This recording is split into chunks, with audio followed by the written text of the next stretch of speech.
불일 스님과 함께하는 밝은 세상, SNS를 통해서 함께하는 시청자 여러분 반갑습니다. 산성은 대전광역시 동구 대전로에 자리 잡고 있는 배달의 집에 와 있습니다. 담임 목사로 계시는 원봉철 목사님을 모시고 아름다운 세상을 펼쳐나가시는 그런 선행에 대해서 알아보면서 우리 원영철 목사님을 모시고 좋은 말씀을 한번 들어보겠습니다. 원영철 목사님 반갑습니다. 네, 반갑습니다. 특산이 대전역에서 이렇게 노숙자들을 위해서 오래도록 노숙하시는 분들한테 따뜻한 밥과 음식들을 또 내고 있으면서 동시에 주변에 이제 쪽방촌에 또 기거하고 있는 그 사람들을 위해서 또 이렇게 인권 보호와 참 공동체 사업으로서 진로와 참 이렇게 치료를 해주고 있다라고 참 전해 듣고 이렇게 산성이 왔습니다. 예, 거기에 대해서 좀 이렇게 한 말씀 해주시죠. 네, 그러게요. 반갑습니다. 예. 지금까지 한 21년 동안 이쪽 지역에 사실 이쪽이 예전에는 잘 살던 동네잖아요. 대전의 대표적인 도심 한가운데였는데 이제 서구가 개발되면서 이제 구시가지가 되고 이제 그러다 보니까 좀 상대적으로 좀 주거 비용이 좀 저렴하게 되고 그래서 이제 가난한 사람들이 좀 이쪽으로 몰려와서 이렇게 어떻게 보면 좀 공동화된 지역인데요.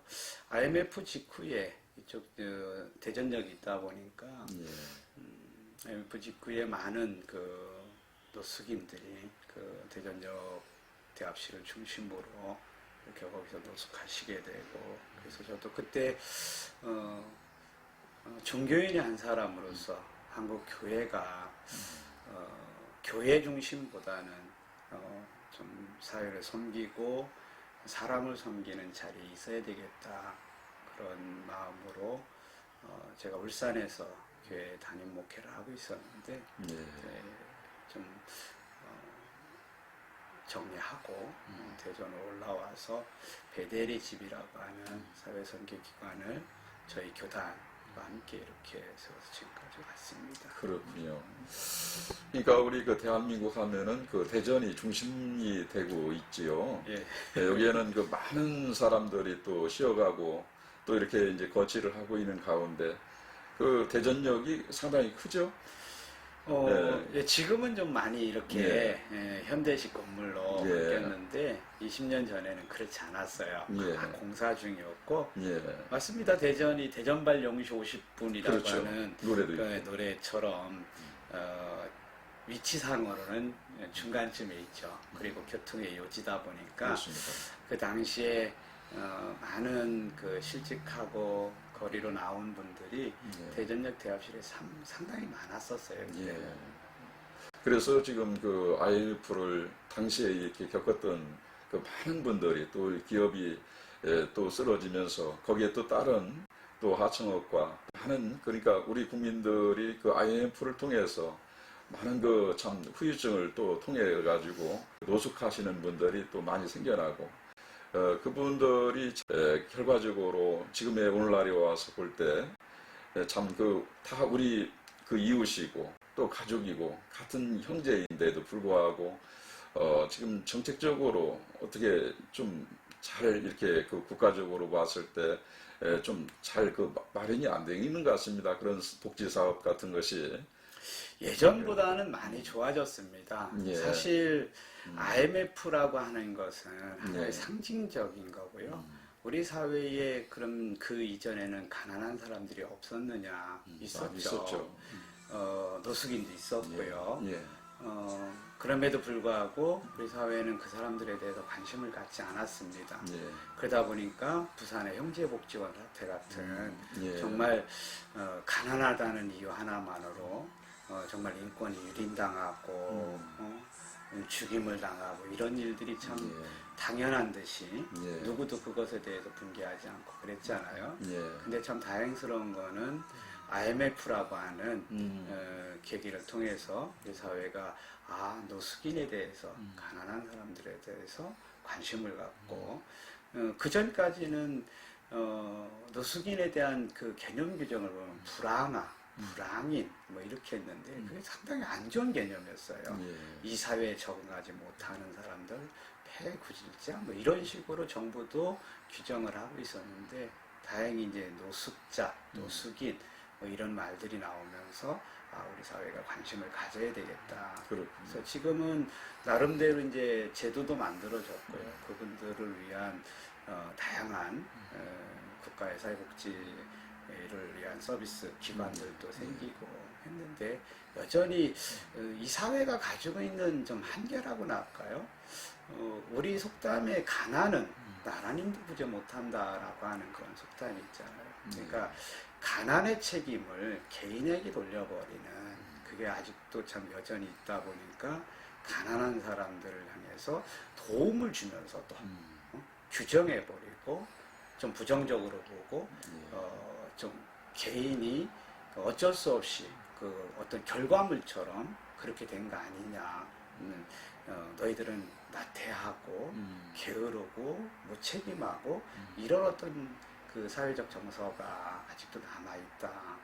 사실은 얼마 이제 지금 우리 사회에 뭐 많은 분들이 그런 이야기를 하는데요. 사회학적으로 계층 간 이동 사다리는 이미 단절됐다.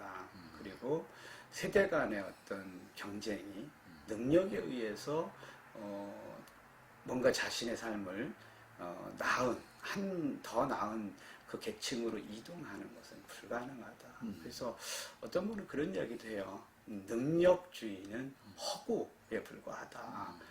이미 부모로부터 물려받는 것이 그 미래의 삶을 규정해버리는. 그래서 선거를 앞두고 또 뭐 진보당 쪽에서는 아빠 찬스, 뭐 부모 찬스, 뭐가 아닌 뭐 국가가 사회적 찬스를 제공해야 되는 거 아니냐 이런 말들이 나올 정도로. 예. 근데 가난한 사람들은 대부분 보면 가난의 대물림을 통해서 가난해질 수밖에 없었던 사람들이거든요. 그래서 특히 이제 종교기관에서 그래도 사랑의 마음으로 그분들을 끌어안고 나름대로 도움도 주고 하는데 저는 무엇보다도 그 사람들을 향한 우리의 생각이 좀 바뀌어야 되겠다. 예. 뭐 저는 좀 목사니까 좀 성경 이야기를 하면 예수님이 이야기한 것처럼 내 이웃 그거를 이웃으로 보기보다는 또 다른 나의 또 다른 모습으로 본다면 그래서 예수님이 내 이웃을 내 몸과 같이 사랑하라 라고 이렇게 사랑하되 내 몸처럼이라고 하는 건 그 이웃은 나의 또 다른 나다 라고 이렇게 표현하신 게 아닌가 싶은 생각이 듭니다. 예. 아마 불가에서도 그런 말이 있죠. 그렇죠. 네, 그래서 어쨌든 저는 좀 그래서 제도적으로 많이 좋아졌지만 예. 여전히 가난한 사람들, 특히 노숙인들, 쪽방 사람들을 향해서는 너희들은 당연히 그럴 수밖에 없는 삶을 살아왔어라고 하는 이 사회적 낙인만큼은 좀 바뀌어져야 되겠다 그런 생각을 합니다. 그러시. 그 많은 사람들을 그 하루 이틀도 아니고 그 참 비가 오나 눈이 오나 바람이 부나 참 계절이 바뀌면서 그 많은 사람들을 그렇게 뜨뜻한 밥과 그 참 이렇게 반찬들을 또 만들어내서 그 많은 사람들한테 이렇게 거두어가지고 전해준다는 것은 그 정성스러운 그 마음이 또 묻어 있겠죠. 거기에 대한 어떤 그 봉사를 그 나눔에 있어서 많은 그 애로사항도 있을 터인데 거기에 대해서 좀 한 말씀 해주시죠.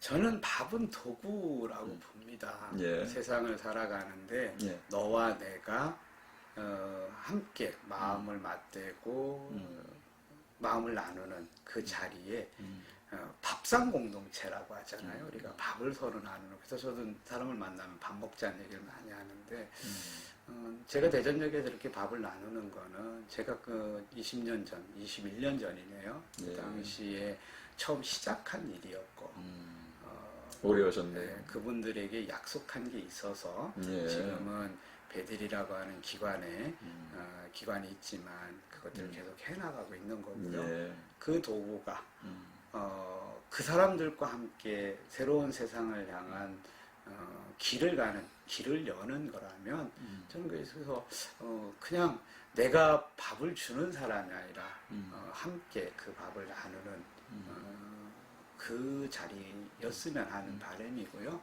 또 그런 마음으로 지금도 하고 있는 겁니다. 그렇군요.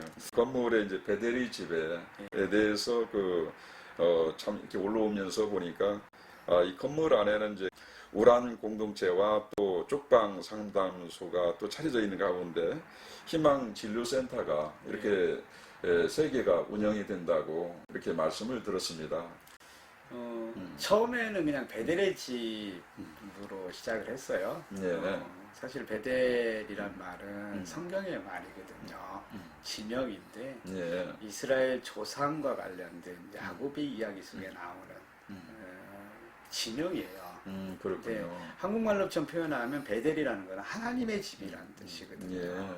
근데 그 야곱이라고 하는 인물이 우여곡절 끝에 정말 그가 정말 고대 사회에 둘째 아들로 태어나서 예. 첫째 아들이 갖는 지위를 어떻게든지 쟁취하려고 했지만 예. 그러지 못하고 쫓겨가는 정말 상황에서 그가 하나님을 만났던 자리가 베델이거든요. 예. 원래 그쪽의 이름은 다른 지명이 있었습니다. 그런데 그렇군요. 그가 여기는 하나님이 계신 곳이다.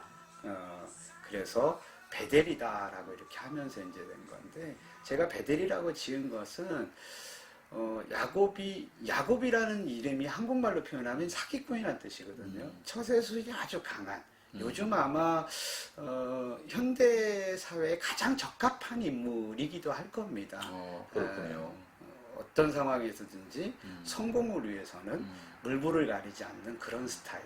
그러나 그가 성공을 해서 달려갔지만 어느 순간에 보니까 그 성공을 해서 달려갔던 길이 도리어 거꾸로 자기를 찌르는 길이 돼서 쫓겨가는 신세가 되고 노숙자 신세가 돼버리는.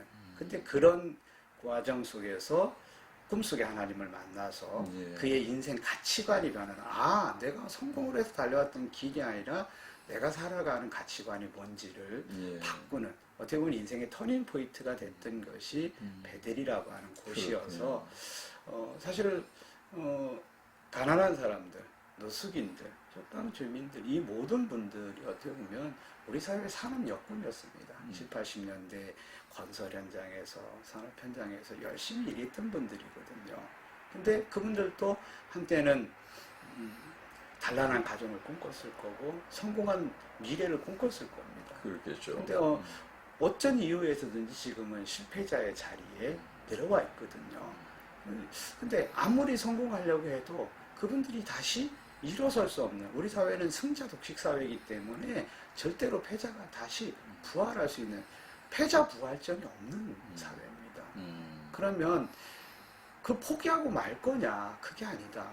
우리의 인생의 가치관을 새롭게, 그리고 그들이 미처 생각하지 못한 종교가 이 사회에서 그래도 가치 있고 소중하고 사람들의 마음을 위로할 수 있는 거는 이 자본이 가지지 못하는 길을 가기 때문에 저는 종교가 소중하다고 보거든요. 그렇죠. 종교는 자본은 절대로 손해나는 짓을 못합니다. 맞습니다. 그런데 종교는 손해나는 일을 할 줄 알거든요. 마찬가지로 그 사람들이 새로운 가치관을 가지고 살아갈 수 있는 새로운 공동체를 만들어 간다면 그렇게 승자 독식을 한 사람들에게 부끄러운 모습으로 그들을 부끄럽게 할 수 있는 좀 새로운 길을 찾아보자. 단지 다시 그 사회로 나아가는 길만 있는 것이 아니라 제3의 길, 그래서 베델이라고 제가 짓고 이제 출발을 했는데 처음에는 그러다 보니까 이제 대전역에서 음식을 나누고 또 그분들의 병을 치료하고 일자리를 나누고 하다 보니까 우선 이제 잠자리가 필요해서 울안 공동체라 울탈이 아니라는 뜻이에요. 예. 그래서 울안 공동체라고 그분들이 이제 생활할 수 있는 노숙인 쉼터죠. 쉼터를 좀 만들었었고요. 예. 그것이 이제 그래서 오다가 보니까 울타리 안에는 오지 않았는데 쪽방에 살지만 뭐 저는 좀 그 쪽방에 사는 분들도 개념 규정으로 보면 노숙인이라고 봅니다. 예. 뭐 다르지 않아요. 뭐 또 노숙인 국가가 이야기하는 노숙인의 개념 규정에 보면 주거로서 적절치 않은 공간에 생활하는 사람들까지도 노숙인으로 본다면 그 쪽방은 주거로서 적절치 않거든요. 작은 예. 공간에서 산다는 것이 힘들겠죠. 우리 사회에서 예. 쪽방이란 개념은 사실은 잘못된 개념입니다. 그거는 쪽방 하는데 쪽방은 없어요, 사실은. 정말로 그거는 주거 기준에 맞지 않는 사람이 주거할 수 없는 공간인 거지. 그걸 쪽방이라고 해서 그냥 인정하고 가는 난 이 사회는 정말 깡패 사회지. 근데 어쨌든 그래도 그분들을 위해서 이분들의 어떤 지원이나 상담이나 뭐 이런 부분들 그분들을 케어할 수 있는 쪽방 상담소가 있고요.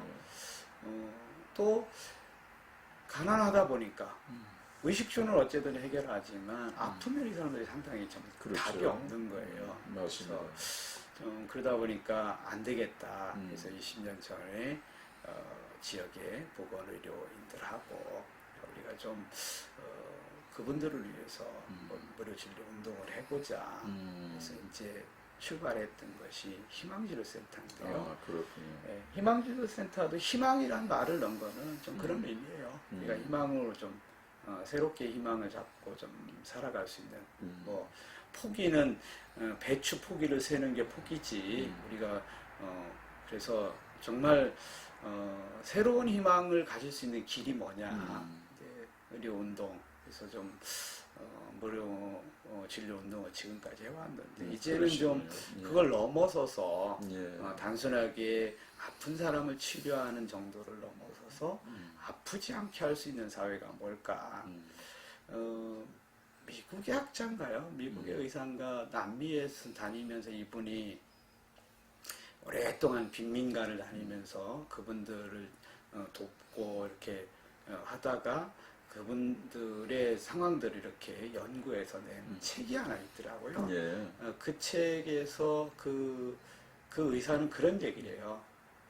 가난이 곧 질병이다. 그렇게 남미 지역들을 다니면서 자기들이 보니까 예. 이 가난 그 자체가 이미 질병으로 작동하고 있더라. 그러면 어떻게 보면 가난한 상황들 그것들을 극복해 나가는 것이 또 하나의 질병을 치료하는 것 아니겠나. 그래서 지금 저희 무료진료소는 단순하게 치료를 넘어서 건강할 수 있는 사회를 만드는 것 그것도 좀 필요하겠다. 예. 그런 활동도 하고 있습니다. 예, 그러시군요.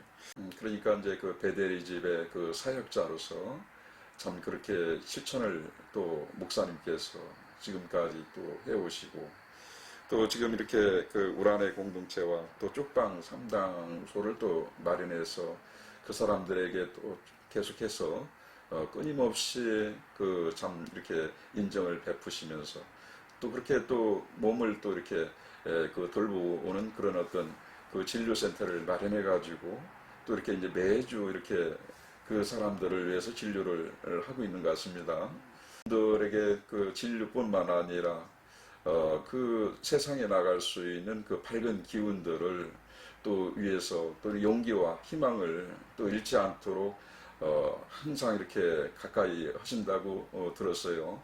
그 사람들의 뭐 고충은 뭐 이루 말할 수 없겠지만은 그 쪽방촌에서 또 노숙하시는 분들이 그렇게 그 여러 해를 또 이렇게 함께 지내오면서 그분들이 또 세상을 떠나는 그런 현장을 또 많이 접해 보았겠습니다. 그런 그 가슴 아픈 그 일들도 많이 있을 터인데 이 자리를 통해서 한 말씀해 주세요. 사실은 제가 21년 전에 예.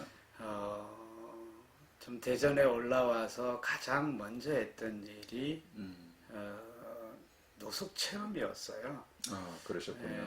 그거는 뭐 제가 뭐 엄청 뭐 낮은 자리 이거보다는 예. 어줍지 않게 그 당시는 저희들 신학에 보면 기독교 신학에 보면 현장 그 이제 우리는 그 컨텍스트라고 하는데 예. 예수님이 사실은 신이 인간으로 내려오셨잖아요. 그런 이제 그것들을 우리도 그의 삶의 자리로 내려가자 뭐 이런 어떤 게 있어요. 예. 신학적으로. 예. 그래서 이제 노숙인들을 도우려면 노숙의 자리로 내려가 봐야 된다. 목사의 자리가 아니라 예. 그들의 삶의 자리. 예. 그래서 한번 한 달 정도 이렇게 신분을 숨기고 제가 노숙 그러셨군요. 생활을 해봤는데 사실 거기서 저는 이건 아니다라는 생각을 했어요. 예. 뭐냐면 저는 언제든지 목사로 되돌아갈 수 있는 삶의 자리를 가지고 있는 거죠. 아무리 내가 노숙의 자리에 있다고 하더라도. 근데 그 자리에 있는 분들은 돌아갈 자리가 없는 거죠. 그 자리가 그 사람의 유일한 자리인 거죠. 예. 그래서 이건 아닌 것 같다. 그래서 어쨌든 그분들을 좀 알고 또 그 자리에서 그분들의 아픔과 절망과 뭐 이런 것들을 한번 좀 같이 느껴보기 위해서 내려갔는데 그건 아닌 것 같아서 한 달 만에 접고 이제 제가 컵라면 급식부터 시작해서 이제 예. 음식 나누기를 좀 시작을 했었는데 예. 저는 좀 그런 생각이 좀 들었어요. 이제 그 당시에 제가 노숙을 끝내고 대전역 한기팅에 이렇게 천막 두둥을 쳤었거든요. 아, 그러셨군요. 저녁에만. 예. 겨울이니까 이분들이 갈 곳은 없고 뭐 제가 이런 베델의 집 뭐 번듯한 건물을 마련한 것도 아니어서. 예. 근데 그 당시 그 천막을 9번인가 넘어뜨린 사람이 있었습니다. 그렇습니까? 근데 대충 이게 이제 어디서 뭐 좀 얘기하자면 긴데 어쨌든 그때 그분이 저한테 그런 이야기를 하더라고요. 목사님도 유명해지면 또 어느 정도 자리 잡으면 우리를 배신하고 떠날 거잖아요. 그래서 제가 그분한테 한 얘기가 있습니다. 나는 마음씨 착한 목사가 아니다. 부처님처럼 예수님처럼 그런 목사가 아니고 나는 당신들하고 함께 살아보고 당신들과 함께 새로운 길을 모색하기 위한 때로는 등해와 같은 사람이 될 거고 때로는 당신들을 깨우는 그리고 채찍을 가하는 그런 사람이기를 원하지. 그래서 여러분의 친구, 여러분의 동료가 되기를 원하지. 내가 뭔가를 주고 뭔가 함께 살아가는 그런 사람의 모습으로 있고 싶지 않다. 그래서 언제든지 그 마음이 변했다라고 당신이 들면 나한테 변했다라고 이야기하지만 그것이 변하지 않으면 지금 내가 마음씨 좋게 무슨 헌신하고 난 그러고 싶지 않다. 그러면서 이제 정말 그 사람이 그 한겨울 천막을 칠 때마다 그 뒤에는 정말 도왔었는데 지금도 마찬가지예요. 저는 제가 대전역에 이렇게 거리에 음식을 나누는 것도 함께 살아갈 수 있는 길을 모색하기 위한 하나의 실험이고 도구지. 내가 정말 뭐 이렇게 정말 마음씨가 엄청나게 뭐 자비롭고 뭐 이렇게 선하고 저 그런 사람 아니거든요. 그래서 근데 좀 그래요. 그래서 저희가 매년 동짓날 같은 경우는 사회를 향해서 가난이라고 하는 것 거리에서 그렇게 수많은 사람들이 죽어가고 아파하고 난 그건 사회적 폭력이고 사회적 타살이다. 내가 안 죽였어라고 말하는 당신들 한번 돌아봐라. 그래서 좀 그렇게 가야 되지 않냐. 그래서 이제 타살을 멈추는 사회. 생활고에 시달려서 자살한 사람이 난 자살이라고 보지 않습니다. 우리 사회가 살인을 저질렀다고 저는 보는 사람이어서 그런 타살이 없는 사회가 어떻게 만들어 가야 될지 어떤 사회가 그런 타살이 없는 사회가 될지 것들 끊임없이 좀 고민하고 좀 그렇게 하는데 여전히 그래도 제 마음속을 울리고 아프게 하는 분들이 있죠. 예. 올 초에도 제가 얼마 전에 어디를 다녀왔는데 거기 그분을 만나고 오면서 그분을 제대로 케어할 수 있는 분은 예산의 문제일 거고 뭐 좀 그럴 텐데 그래서 사회복지라고 하는 게 한계. 정말 이게 뭔가 그리고 여전히 그 자리에 있는 사람들이 또 좀 그렇게 생각하고 있는 부분들 그래서 한계와 경계 우리는 어디로 가야 되라고 해서 저한테도 지금 가슴에 무거운 짐으로 있는데 좀 그래요. 그래서 좀 어떻게 하면 그런 좀 저희 베들레헴 목표가 사람이 사람답게 사는 세상입니다. 그래서 정말 사람이 뭐 아주 풍족하게 사는 게 아니라 때로는 좀 결핍이 있어도 사람의 자존감을 지키고 살아갈 수 있는 사회, 사람이 정말 사람다운 그런 사회, 그런 사회를 만드는 게 제 꿈이고 또 저희 베델의 집 목표이기도 하죠. 예. 여기 베델의 집이 지금 설립하신 지가 지금 어느 정도나 됐습니까? 지금? 올해가 21년 차입니다. 21년 차. 네. 21년 차를 또 이렇게 운영을 해 오시면서 또 지금 여기 안에서 또 이렇게 공동체 안에서 또 이렇게 생활하고 계신 분들도 또 몇 분 계시죠?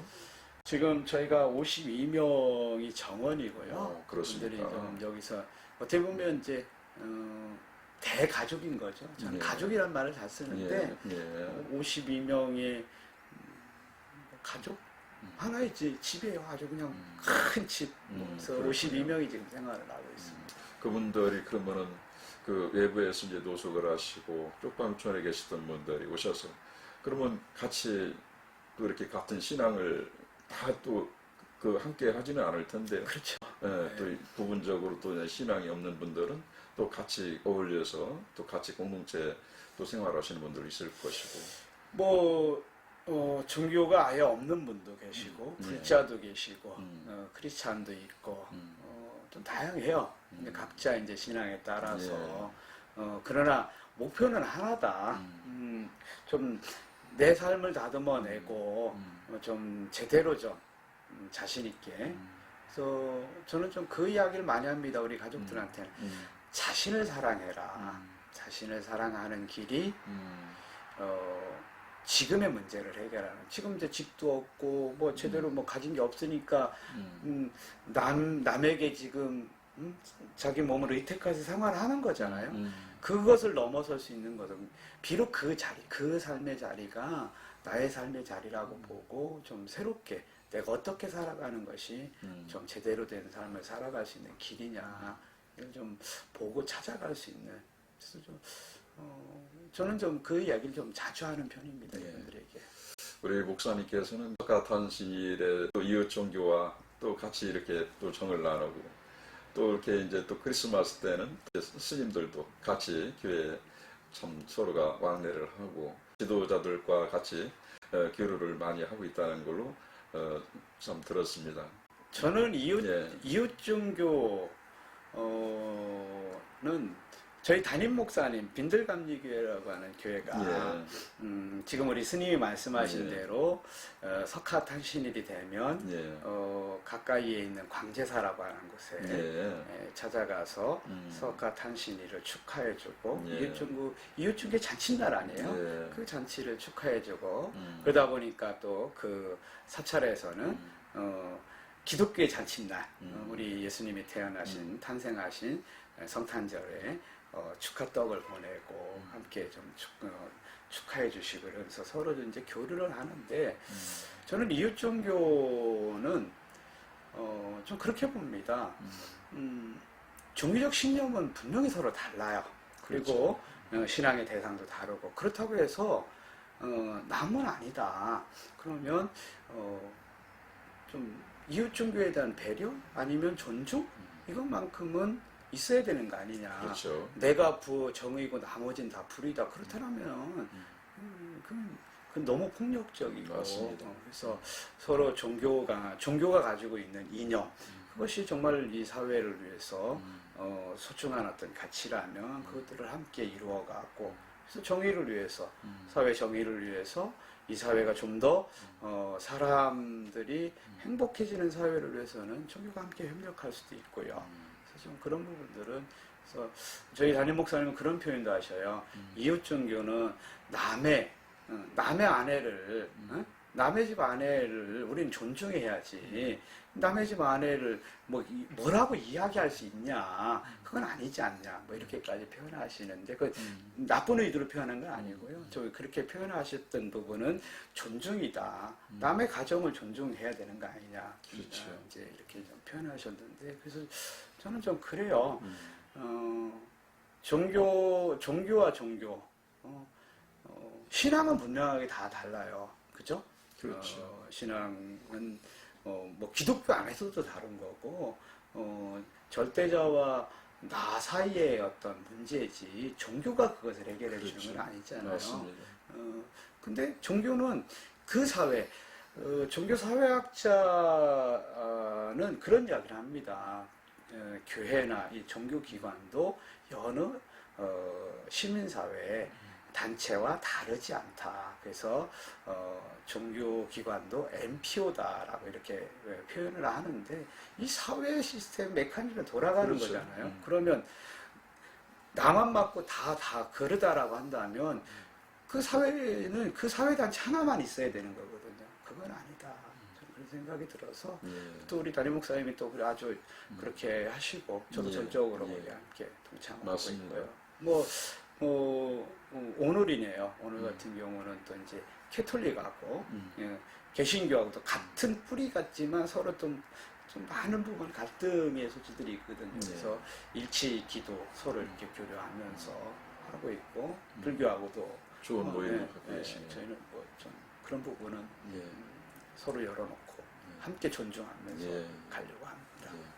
그러니까 기독교에서 내세우는 사랑과 또 불교에서 또 이렇게 추구하는 그 자비와 사랑은 둘이 아니죠, 사실은. 그렇죠. 내 종교가 또 소중하면은 또 남의 종교를 또 인정할 수 있고 배려할 수 있고 그렇게 챙겨줄 수 있는 그런 종교가 정말 그 진정한 종교인으로서 종교를 믿고 있는 것이라고 저도 봅니다. 지금까지 우리 목사님께서 많은 그 분들을 위해서 이렇게 그 사회에 헌신하시고 또 그렇게 그러니까 이제 그 노숙하시는 분들한테 그 나눔에 있어서 봉사를 하는 가운데 거기에 대한 어떤 많은 그 어려움도 있을 터이고 거기에 대해서는 어떤 성도님들하고 운영하는 체제에 있어서 만하게 이렇게 진행이 되고 있는지요? 오병이어의 기적이라고 하는 성경 예. 이야기가 있습니다. 예. 물고기 2마리와 보리떡 5개로 5,000명을 먹이시는 놀라운 기적의 이야기인데요. 예. 베델의 집 20년의 역사는 오병이어의 기적의 역사였다. 저는 그렇게 고백을 해요. 그렇군요. 제가 뭘 달라고 해본 적은 없습니다. 그러나 우리 하나님께서 분명하게 필요한 만큼 그래서 정말 기적과 같다. 아니 기적이 늘 일어났던 그들의 역사였는데 그래서 저는 주시는 만큼 제가 최선을 다해서 예. 그 길을 가고 있고요. 예. 그 목사들이 고백하는 게 하나님의 종이다라고 이렇게 표현을 하거든요. 그럼 주인이 일을 시켰으면 종이 일할 수 있는 거는 주인이 주지 않겠어요? 저는 그런 좀 고백으로 있으면 있는 대로 없으면 없는 대로 최소한 또 우리가 자꾸 이런 기관들이 물질이나 돈이나 이런 쪽에 어떻게 자꾸 주판을 두드리다 보면 일을 못합니다. 그렇죠. 네, 필요하면 그 필요한 일, 이게 해야 되는 일인가 보다. 그러면 그 길을 가다 보면 거기에 물질이 채워지고 사람이 생기게 되고 함께하는 동역자가 있게 되고 이래서 이제 그 일이 진행되는 거거든요. 사실 무료진료소 만들 때도 그랬습니다. 의지 하나 가지고 이게 대전역에서 제가 천막을 치고 함께 지낼 때 보니까 이분들이 정말 필요해. 꼭 통장 아픈데 병원을 못 가는 거야. 그래서 막 아무 병원이나 가서 나 이런 목사인데 좀 도와달라. 근데 보니까 해결이 안 되는 경우도 있어요. 그래서 막 찾아가서 거의 때로는 땡깡을 놓기도 하고 막 그 항의도 하고 또 약국 가서 약도 좀 달라고 하고 이러다 보니까 이거 안 되겠다. 그래서 몇몇 드시는 의료인들과 함께 우리 그러지 말고 우선은 그럼 한번 무료진료를 시작해보자. 근데 정말 이렇게 될 줄 몰랐어요. 지금은 뭐 여느 조그만 좀 병원처럼 진료 장비도 갖춰져 있고 보면 제가 그러려고 했던 게 아니라 필요하니까 그렇게 채워지더라는 거예요. 그래서 지금도 마찬가지로 늘 부족하지만 그 부족함이 중심이 아니라 지금 내게 하나님이 하라고 하는 그 부분이 뭐냐. 그리고 그것을 깨닫게 하시고 거길 가게 하시면 근데 가다 보면 되면 열심히 하다 보면 되고 안 되면 아닌가 보다. 사실은 좀 그래서 좀 그것부터 제가 좀 조금은 이렇게 벗어나서 길을 가려고 합니다. 거기에 얽매이면 도리어 있으면 하고 없으면 안 하는 이런 정말 그런 모습을 같아서 그렇군요. 지금 여기 대전역 안에 노숙하신 분들이 대체적으로 대략 한 몇 분 정도나 이렇게 지금 생활들 하고 계십니까? 사실 이제 그 노숙이라는 개념을 여기서 잘 이제 구분을 해야 되는데요. 거리에 계신 분들은 얼마 안 돼요. 이제 이미 좀 그래도 나름대로 많은 이런 시설 복지 기관들이 생겨서 거리에 있는 분들은 많이 안 되는데 쪽방촌에 계신 분들 노숙과 쪽방과 뭐 이렇게 해서 소위 말해서 우리가 말하는 노숙인 이분들은 쪽방에도 지금 한 650명 정도 650명이요? 그 상담소에 등록된 사람들이죠. 상당하네요.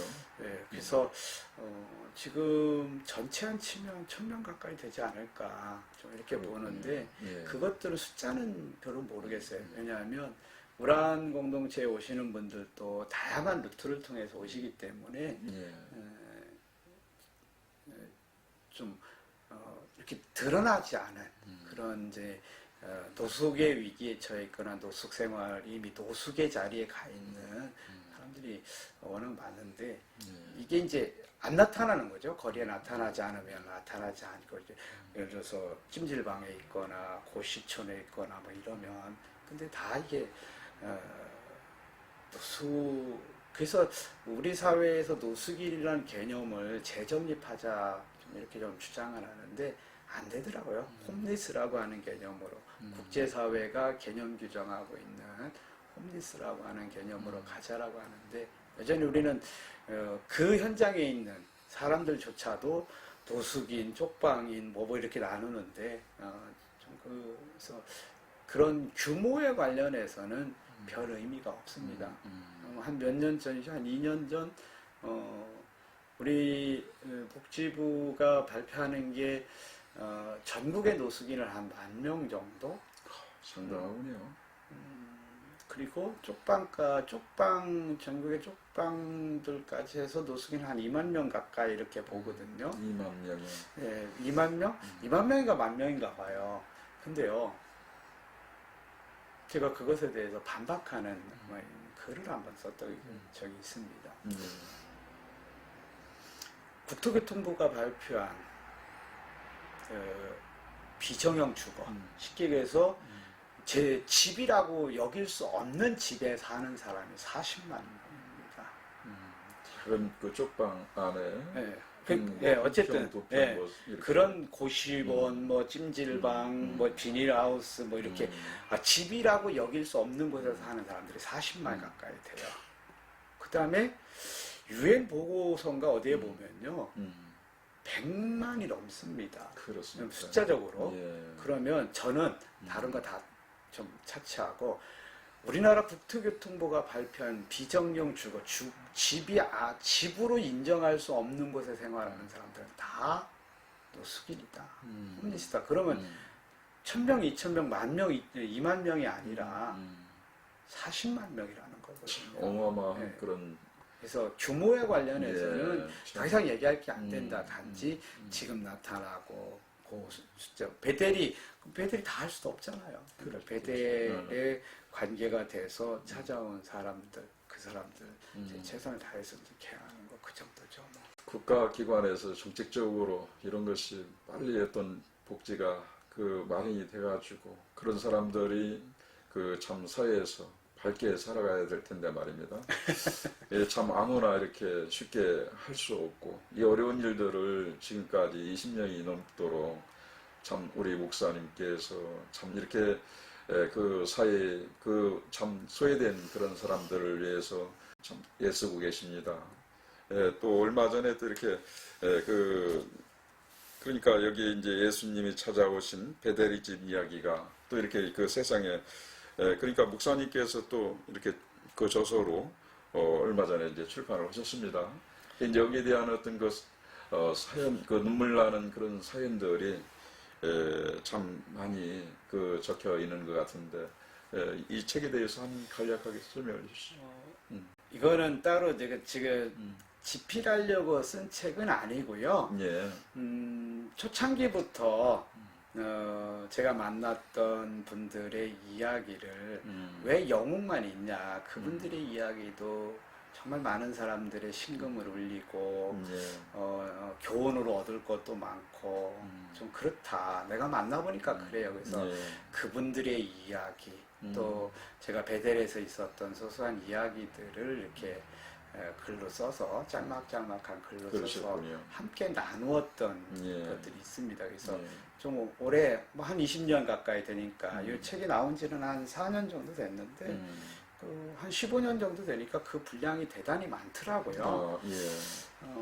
거기에는 정말 그 순간순간에 있었던 사람들의 이야기였거든요. 근데 마침 어떤 출판사에서 그 글을 보시고 좀 출판을 하자 해가지고 제 후배 목사가 또 그걸 이렇게 저는 이제 짧게 오랫동안 썼던 글인데 그걸 잘 이렇게 엮는 작업은 후배 목사가 또 좀 도와줘서 그러셨군요. 이 책으로 이렇게 편집이 돼서 나왔는데 좀 제목도 저는 좀 생각을 안 했는데 그 출판사에서 제목도 좀 이렇게 잡으면 어떻겠냐 해서 괜찮겠다고 해서 이제 출판이 됐고요. 이 책 속에는 베델의 집 역사가 그대로 녹아 있습니다. 그때 당시에 함께 고민하고 아파하고 또 그 아파한 사람의 이야기를 통해서 우리가 어떻게 감동을 받고 했던 그 이야기들 그냥 지난 과거를 더듬어서 뭐 이렇게 쓴 게 아니고 그때 있었던 거를 글이어서 어떻게 보면 좀 보고서 비슷한 내용들이 좀 많죠. 그렇군요. 그리고 또 이제 우리 목사님께서는 물론 배가 고픈 사람들에게 그 밥 한 끼를 또 전하는 것과 또 몸을 보살펴주는 그런 어떤 진료를 통해서 또 그렇게 그 봉사를 또 하고 계시지만은 그보다 더 나은 공동체 의식을 통해서 그 사람들에게 꿈과 희망을 그 용기를 줄 수 있는 그런 자리를 갖다가 그렇게 또 힘쓰고 계신다고 그 참 이렇게 참 보고 있습니다. 한때 제가 생산 공동체를 만들어 보려고 한 10여 년 전, 요즘은 이제 기억도 좀 가물가물한데 10여 년 전에 야베스 공동체라고 하는 사회적 기업을 만들었던 적이 있어요. 그러셨군요. 그래서 한 8년간 이제 하다가 한 2, 3년 전에 도저히 이 사회에서는 뭔가 사업을 하고 장사를 하고 뭔 물건을 만들어서 판다는 게 쉽지 않더라고요. 전문가 아니면. 그래서 이제 끝내는 이제 망해서 문을 닫았는데 저는 좀 새로운 사회 그거는 남이 주는 걸 갖고 사는 게 아니라 우리의 노력과 우리의 땀을 통해서 서로 나누는 공동체 어떻게 보면 그 초대교회의 모형이겠죠. 그 음. 성경에 보면 그 초대교회 그 그리스도인들이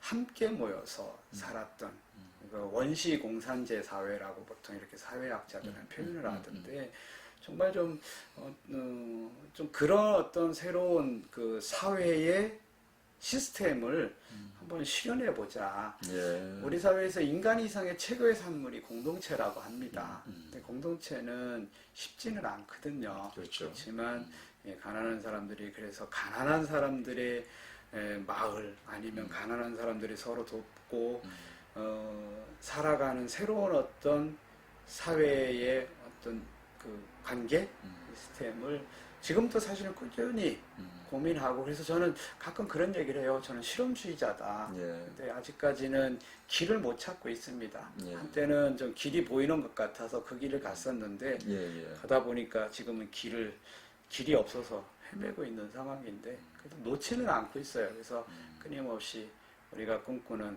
새로운 길, 새로운 사회, 새로운 삶의 방식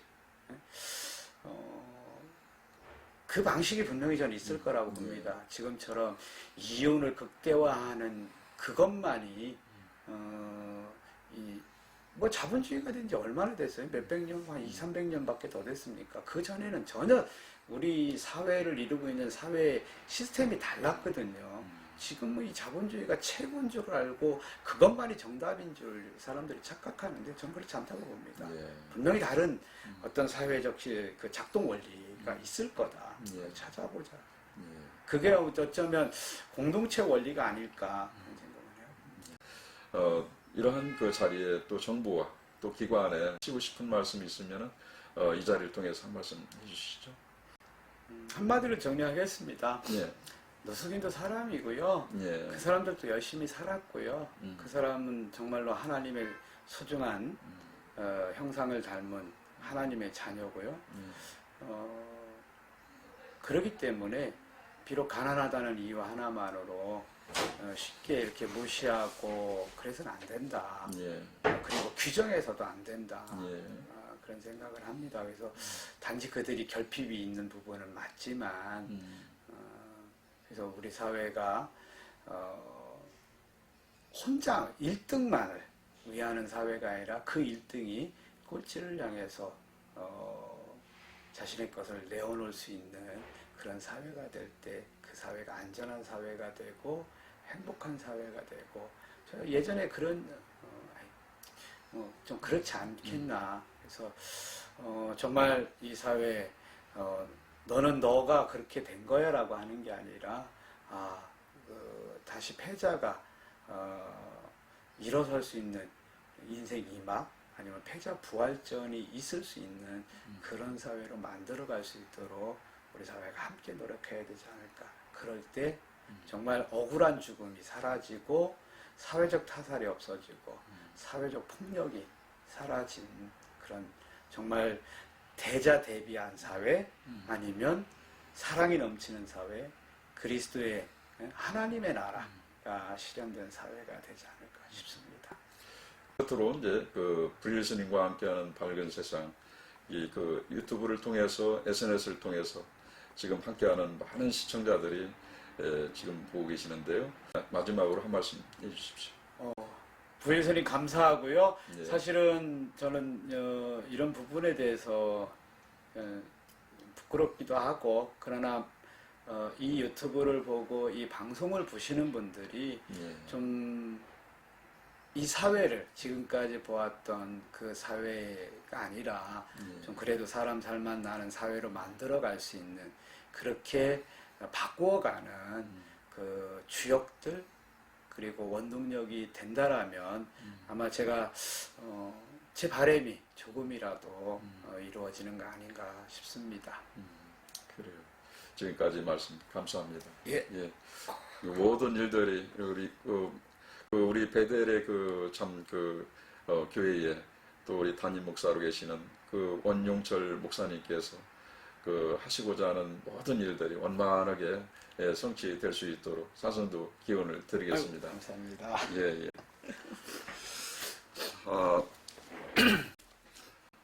산성은 지금까지 그 대전광역시 동구 대전로에 자리하고 있는 베데리 집에서 그 원영철 목사님을 모시고 아름다운 그 말씀을 통해서 그 전해드렸습니다.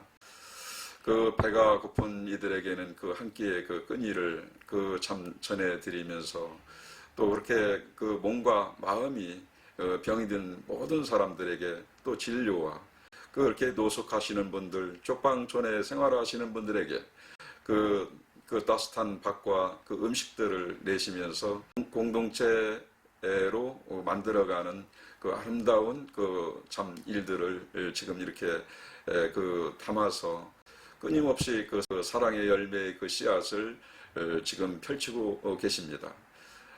우리 사이에 종교는 좀씩 다르지만은 이렇게 아름다운 사이를 그 참 이렇게 엮어가는 이 시대에 그 진정한 그리스도인을 만나서 이렇게 전해드렸습니다. 여러분들 생각은 어떠십니까? 혹시 그 지나다가 그 지나는 길에 노숙하시는 분들이 참 때로는 더럽고 추하다고 그래서 그렇게 피해 본 적은 없으십니까? 얼마 있으면은 그 내일 모레이면은 우리의 그 명절 설이 지금 다가오고 있습니다. 그 사람들에게 우리가 그 마음의 그 손길을 내밀을 수 있는 길이 참 한 번 더 생각해 볼 수 있는 그 시간이 되지 않을까요? 산성은 지금 원영철 목사님을 모신 자리에 인터뷰를 여기서 마무리를 하고 이어서 그 원영철 목사님께서 매주 노숙하시는 분들에게 진료를 통해서 치료를 하는 그런 모습과 현역에서 그 노숙인들에게 식사를 제공하는 영상들과 함께 담아서 전해드리겠습니다. 오늘도 산성에 이렇게 영상을 또 전해드렸는데 여러분들 마음이 공감이 되시는지요? 또 공감이 되시면 구독과 좋아요 눌러주시고 공유도 많이 해주십시오. 또 그로써 이러한 아름다운 영상들이 많은 사람들한테 전해지면서 우리 사이는 더욱더 아름다워질 것입니다. 그럼 산성은 다음 시간에 또 뵙겠습니다. 좋아요.